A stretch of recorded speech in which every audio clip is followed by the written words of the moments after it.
Estudo do livro Roteiro, livro de Emmanuel, psicografia de Chico Xavier. Lição 10. Religião. Há quem critique a religião e até diga que grandes males da humanidade decorrem da sua existência. Será preciso delimitar o seu significado para que a saibamos boa ou ruim? A busca do homem por seu Criador atravessa os milênios e reflete também equívocos, descaminhos, até mesmo crueldades. Porém, será possível conceber o homem sem religião? Contrários. Richard Dawkins, proeminente cientista, escritor e palestrante contemporâneo, defensor do ateísmo, manifesta-se. Existe uma tentação de argumentar que, embora Deus possa não ser necessário para explicar a evolução da ordem complexa, uma vez que o universo, com suas leis fundamentais da física, tenha começado, nós necessitamos de um Deus para explicar a origem de todas as coisas. Essa ideia não deixa Deus com muito o que fazer, apenas iniciar o Big Bang, então sentar e esperar por tudo acontecer. Por definição, explicações construídas de premissas simples são mais plausíveis e mais satisfatórias do que explicações que têm que postular começos estatisticamente improváveis e complexos. Você não pode conseguir algo mais complexo do que um Deus todo-poderoso. Recordamos a frase de Voltaire: um pouco de filosofia inclina o homem ao ateísmo.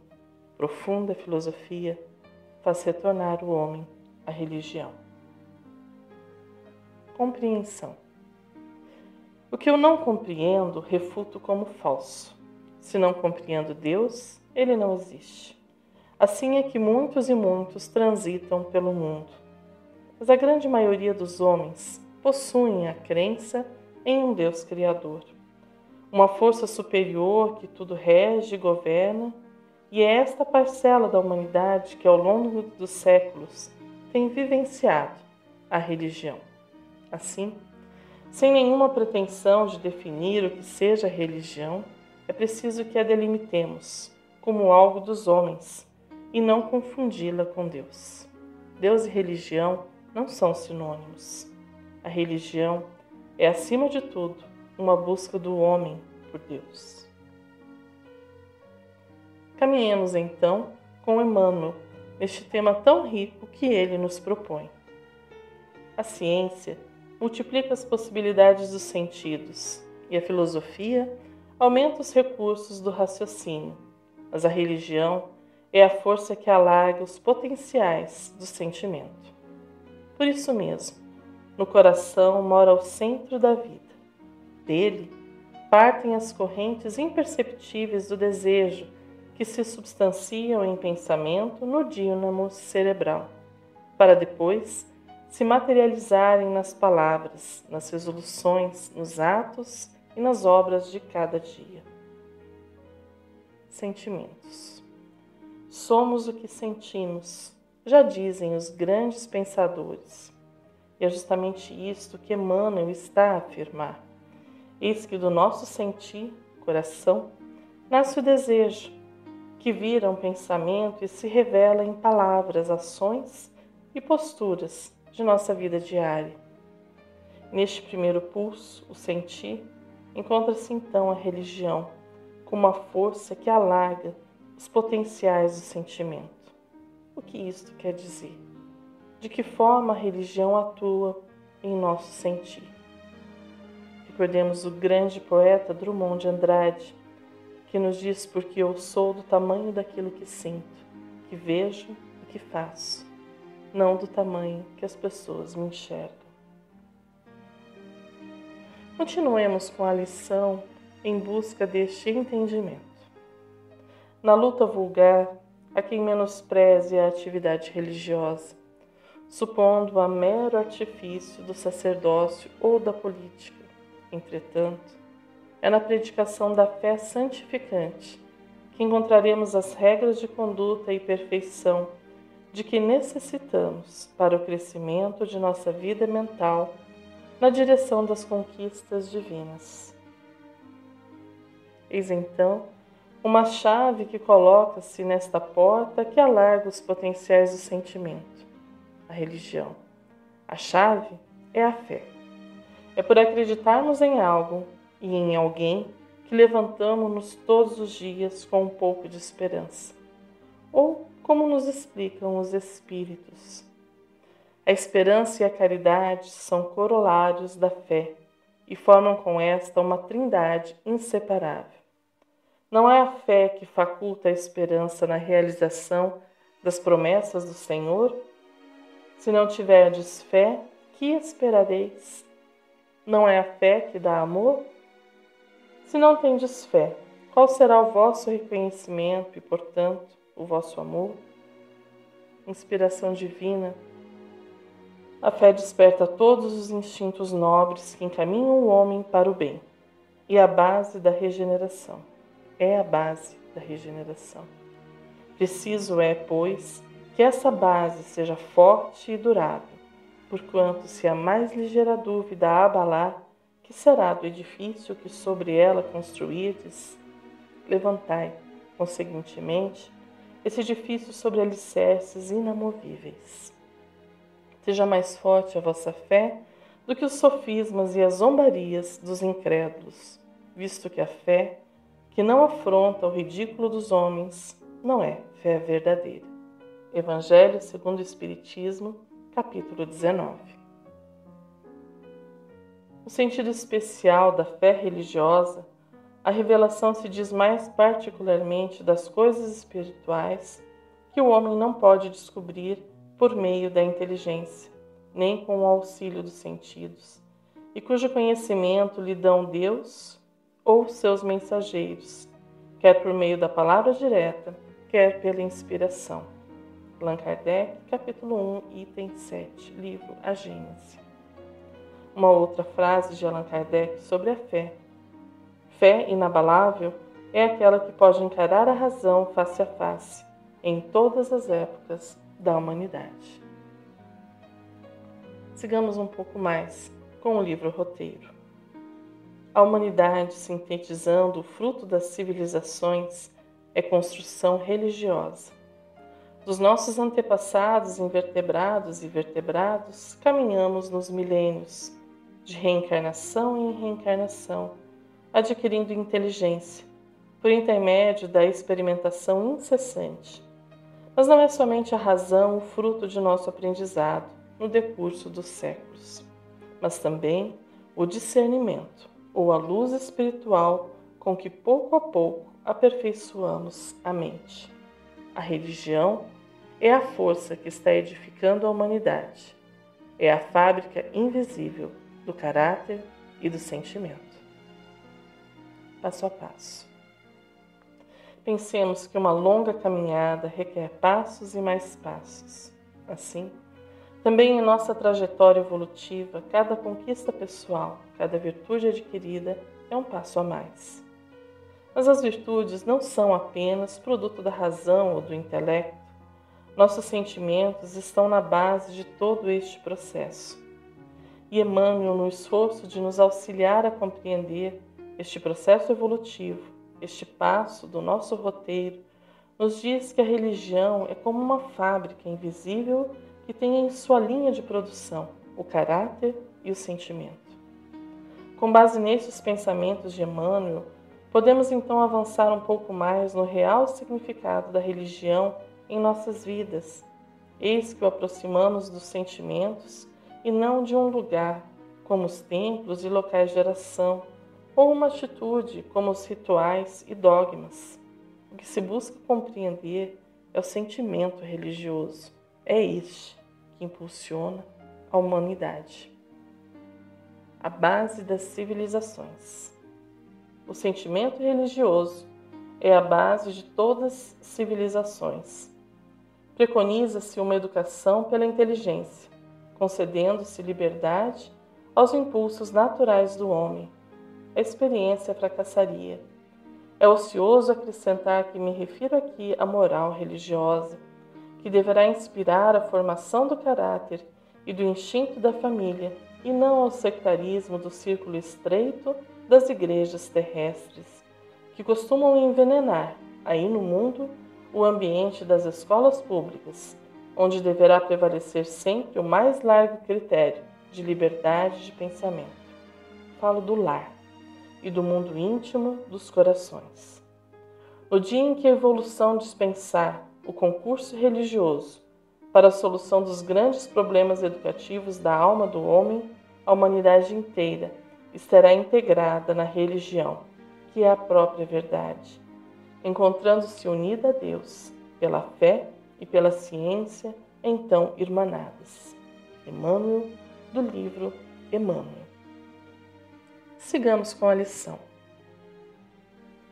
Milhões de criaturas encarnadas guardam ainda avançados patrimônios de animalidade. Valem-se da forma humana como quem aproveita de uma casa nobre para a incorporação de valores educativos. Possuem coração para registrar o bem, contudo, abrigam impulsos de crueldade. O instinto da pantera, a peçonha da serpente, a voracidade do lobo ainda imperam no psiquismo de inumeráveis inteligências.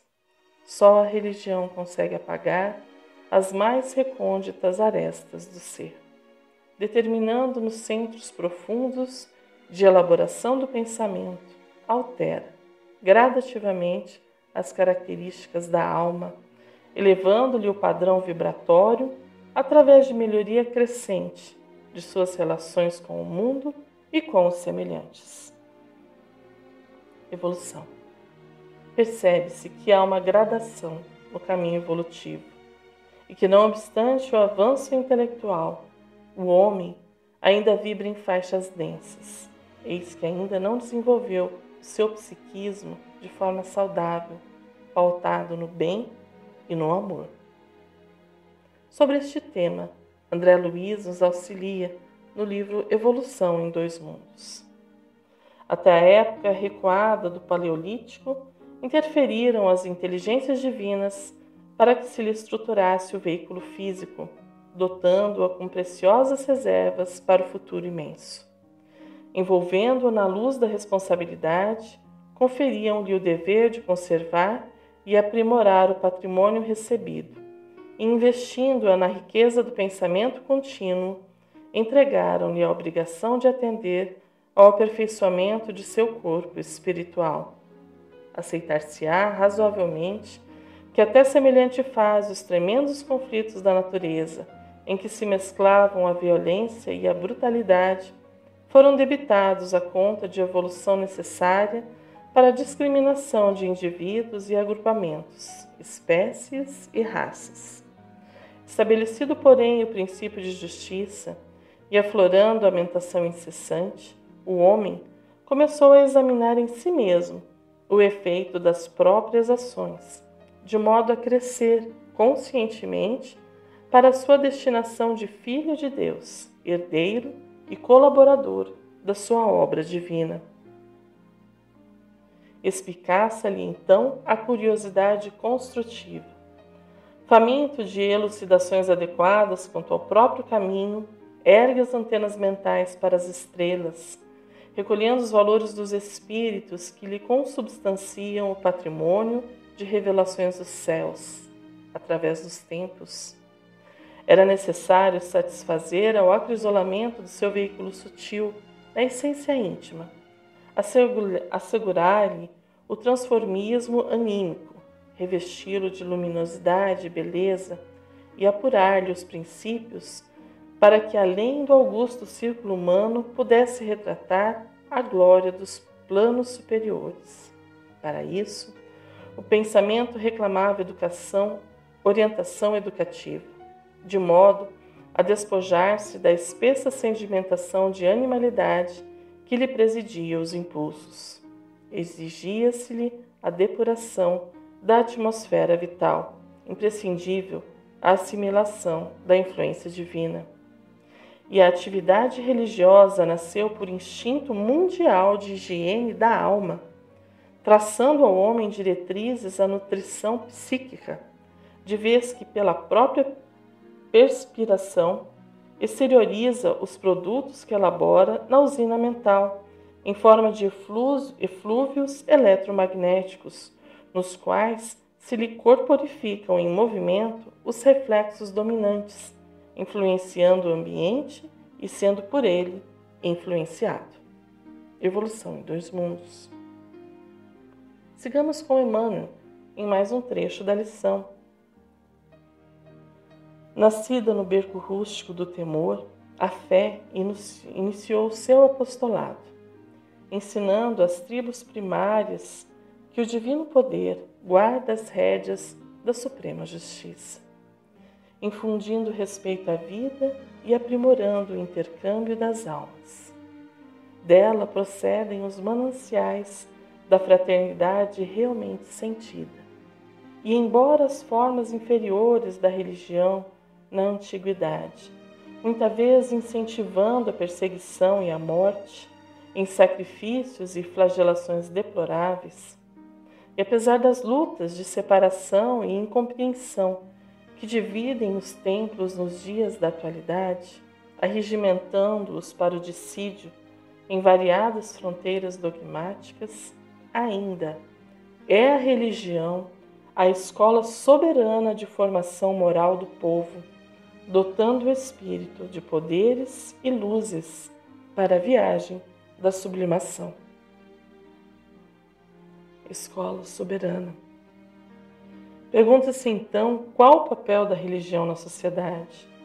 E ao olharmos o texto do livro Roteiro, temos a resposta, ou seja, a escola soberana de formação moral do povo. Durante muito tempo fazia-se isso ou aquilo porque o padre assim ordenara. Até hoje, percebe-se esse costume transcendendo as barreiras do catolicismo e adentrando nas casas espíritas, onde escutamos que o médium disse para que se fizesse isso ou aquilo. Conselhos bons são sempre úteis, vindo do padre ou de algum espírito amigo. Não obstante, é importante que tenhamos as rédeas de nossa vida em mãos, buscando usar nossas ferramentas do intelecto e do sentimento para buscar as soluções que necessitamos ante os inúmeros desafios que se apresentam todos os dias. Ter religião e ser religioso. O filósofo Dewey faz uma distinção entre ter uma religião e ser religioso. Para ele, ter uma religião é pertencer a uma igreja e obedecer aos dogmas por ela impostos.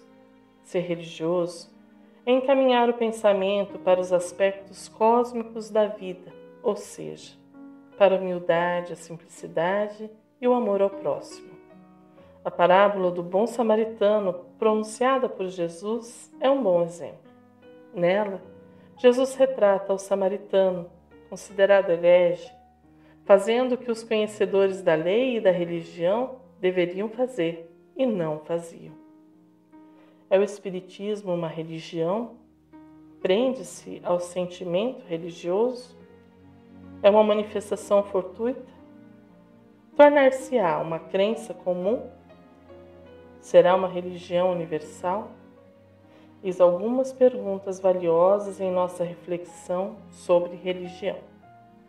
Muita tinta se gastou para afirmar ou negar que o Espiritismo seja uma religião. De acordo com Allan Kardec, o Espiritismo é chamado a desempenhar imenso papel na Terra. Reformará a legislação, retificará os erros da história, restaurará a religião do Cristo. Instituirá a verdadeira religião, a religião natural, a que parte do coração e vai direto a Deus, sem se deter nas franjas de uma sotaina ou nos degraus de um altar. Extinguirá para sempre o ateísmo e o materialismo. Kardec, Obras Póstumas, trecho do estudo de Sérgio Biagi Gregório sobre o papel da religião. Finaliza Emmanuel. A ciência construirá para o homem o clima do conforto, e enriquecê-lo-á com os brasões da cultura superior. A filosofia auxiliá-lo-á com valiosas interpretações dos fenômenos em que a eterna sabedoria se manifesta, mas somente a fé, com seus estatutos de perfeição íntima, consegue preparar nosso espírito imperecível para a ascensão universal. Religião é algo bom ou ruim? E mesmo aos que se ampararam na ciência como um alicerce para seu pensar e agir, eis que também ela atribui à religião um papel essencial na vida humana, como nos conta Jonathan Rosenblum em um estudo divulgado. Eis um fato interessante. A cidade de Bnei Brak, a mais religiosa de Israel, tem a mais alta expectativa de vida do país. 81 anos para mulheres e 77,4 para homens. O que torna este dado ainda mais curioso é que Bnei Brak é a cidade mais pobre de Israel, contrariando a correlação esperada entre nível de riqueza e longevidade. Mais ainda, o número de fumantes entre o público masculino é alto, e uma simples olhadela pelas ruas da cidade demonstra que as novidades sobre os benefícios de uma dieta de baixa caloria e exercícios físicos ainda não atingiu a maioria de seus habitantes. Um crescente número de evidências científicas sugere que a chave para a longevidade dos residentes de Bnei Brak é a sua religiosidade. Dos 300 estudos científicos realizados até hoje sobre a relação entre crença religiosa e saúde, 225 revelam uma correlação positiva.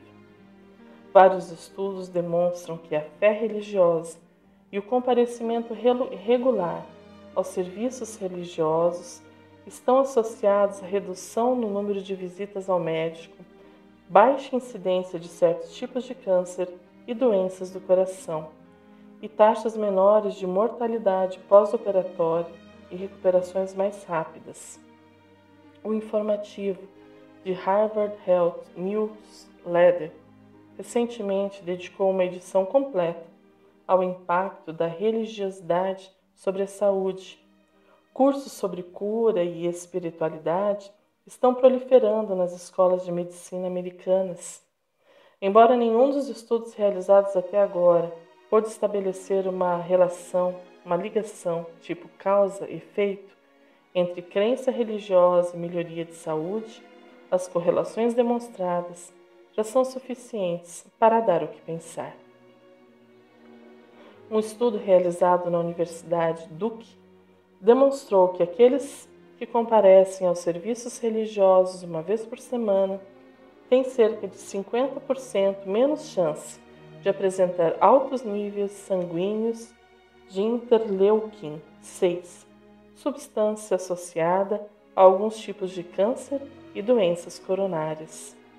Um estudo realizado em 1995 pela Dartmouth Medical School, com 232 pacientes recuperando-se de cirurgias cardíacas, descobriu que nenhum dos 37 pacientes que descreveram como profundamente religiosos faleceu nos primeiros 6 meses, enquanto 21 dos demais morreram.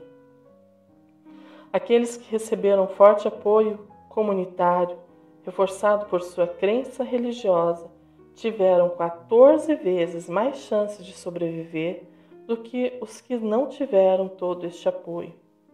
Uma pesquisa realizada na Califórnia durante 28 anos e publicada em 97 revelou que aqueles que frequentavam serviços religiosos semanalmente tinham uma taxa de mortalidade 33% inferior aos demais pesquisados. Os judeus ortodoxos rezam 3 vezes diariamente e as mulheres ortodoxas pelo menos uma vez ao dia. Mesmo quando uma forte estrutura comunitária é mantida a postos, a crença religiosa parece ter seu efeito salutar independentemente. Senhor, tanto quanto nos seja possível receber, concede-nos mais trabalho para sermos mais úteis e que sejamos sempre menos nós diante de Ti, a fim de que esteja mais em nós, hoje e sempre. Assim seja. Bezerra de Menezes. Até o próximo estudo.